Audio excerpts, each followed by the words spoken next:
नमस्कार, मैं शिक्षा मिश्रा मध्य प्रदेश के सुप्रभात न्यूज में आपका स्वागत करती हूँ।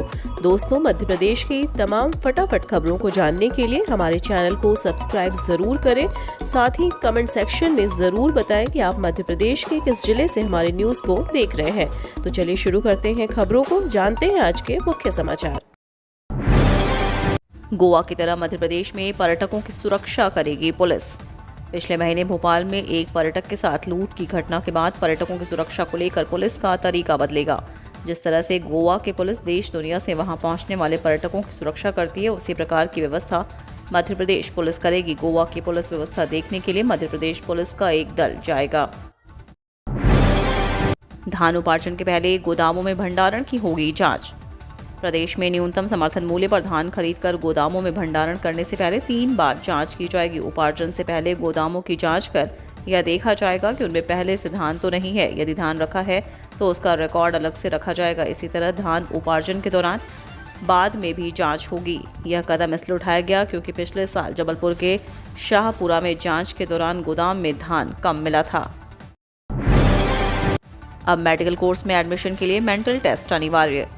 मेडिकल कॉलेज में छात्रों के एडमिशन के समय मानसिक परेशानी से जूझ रहे छात्रों का मानसिक स्वास्थ्य परीक्षण करने के बाद उन्हें प्रवेश दिया जाएगा। ऐसा इसलिए क्योंकि हल्द्वानी मेडिकल कॉलेज के प्रिंसिपल डॉक्टर अरुण जोशी बताते हैं कि बच्चे अपनी मानसिक परेशानियों को छुपाते हैं, जिसका पता धीरे धीरे करके कॉलेज प्रशासन को चलता है। कभी 1 महीने में, कभी 2 महीने में या कभी पढ़ाई के दौरान लंबे समय के बाद छात्रों में यह दिक्कत आती है।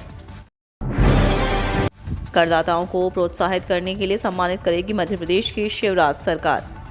वस्तु एवं सेवा कर लागू होने के बाद 5 साल में पहली बार होने जा रहा है। भामाशाह पुरस्कार के विजेताओं के नाम तय कर लिए गए हैं। इंफ्रास्ट्रक्चर क्षेत्र की कंपनी L&T इंफ्रा प्रदेश में 2021-22 में सबसे ज्यादा GST देने वाली कंपनी बन गई है। आज रविंद्र भवन में आयोजित होने वाले कार्यक्रम में कंपनी को पुरस्कृत किया जाएगा। 2020-21 के लिए यह पुरस्कार वॉल्वो आयशर कंपनी को मिलेगा। बीते 2 सालों के लिए 5 अलग अलग श्रेणियों में 20 पुरस्कार दिए जाएंगे। कार्यक्रम में मुख्यमंत्री शिवराज सिंह चौहान व वित्त मंत्री जगदीश देवड़ा मौजूद रहेंगे। आदिवासी वोट बैंक साधने के लिए शिवराज का मास्टर स्ट्रोक है पेसा कानून। मध्य प्रदेश में मिशन 2023 में एक बार फिर आदिवासी समुदाय केंद्र में होगा। इसके स्पष्ट संकेत भाजपा, कांग्रेस और जेएस की तैयारियों से दिखाई दे रहा है।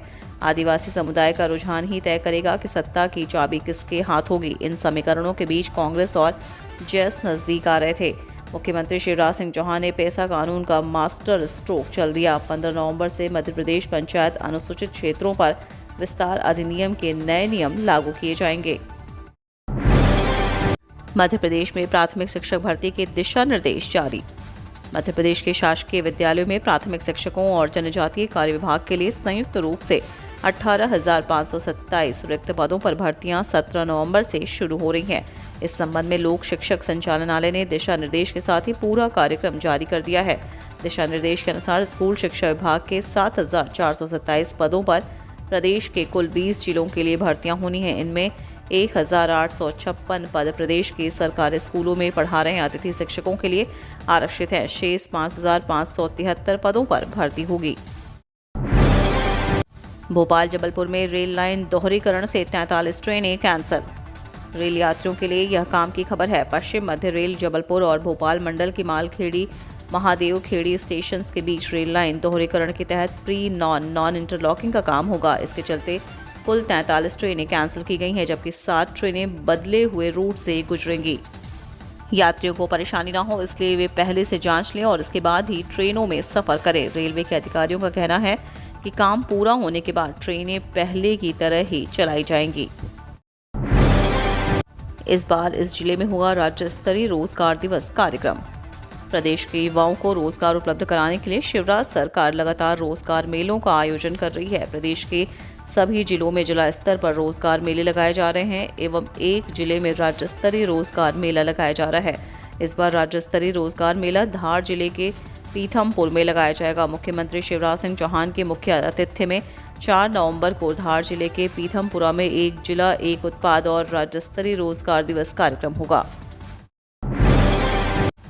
भारत का सेमीफाइनल का टिकट हुआ पक्का।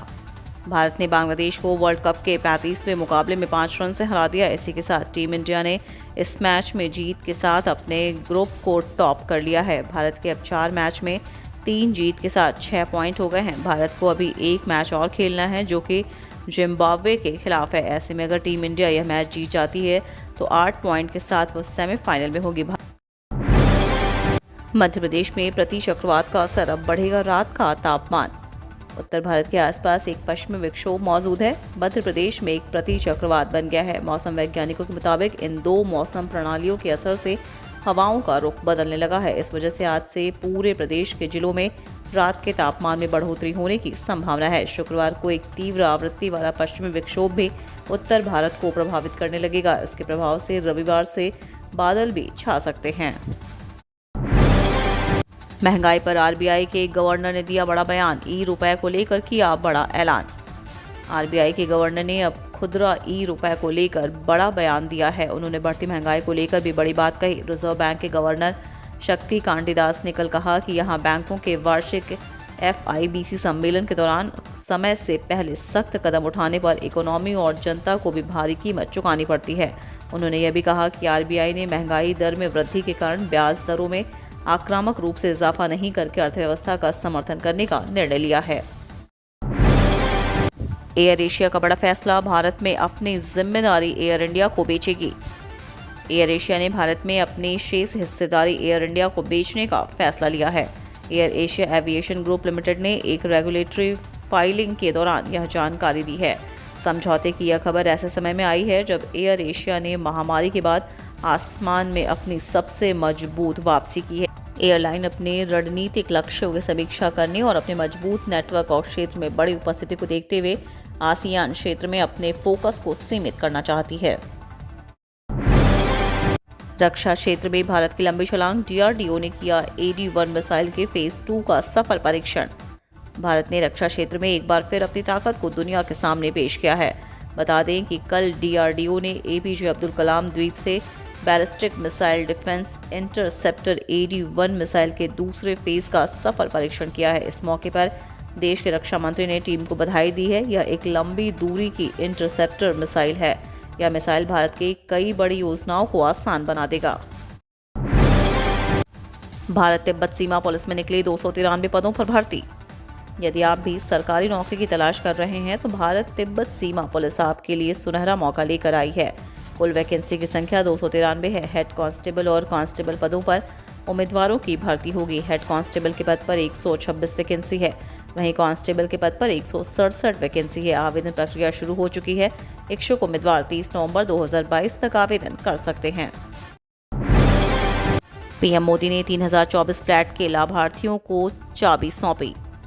प्रधानमंत्री Narendra Modi in situ slum rehabilitation project के तहत दिल्ली के कालकाजी में 3024 नवनिर्मित फ्लैट्स का उद्घाटन करने के बाद भूमिहीन कैंप में पात्र लाभार्थियों को चाबियां सौंपी। उन्होंने कहा कि यहां रहने वाले अन्य परिवारों को भी बहुत जल्द गृहिणी का मौका मिलेगा। मुझे विश्वास है कि केंद्र सरकार के ये प्रयास दिल्ली को एक आदर्श शहर बनाने में अहम भूमिका निभाएंगे। हमारी सरकार शहरों में रहने वाले गरीबी से जूझ रहे परिवारों पर भी उतना ही ध्यान दे रही है।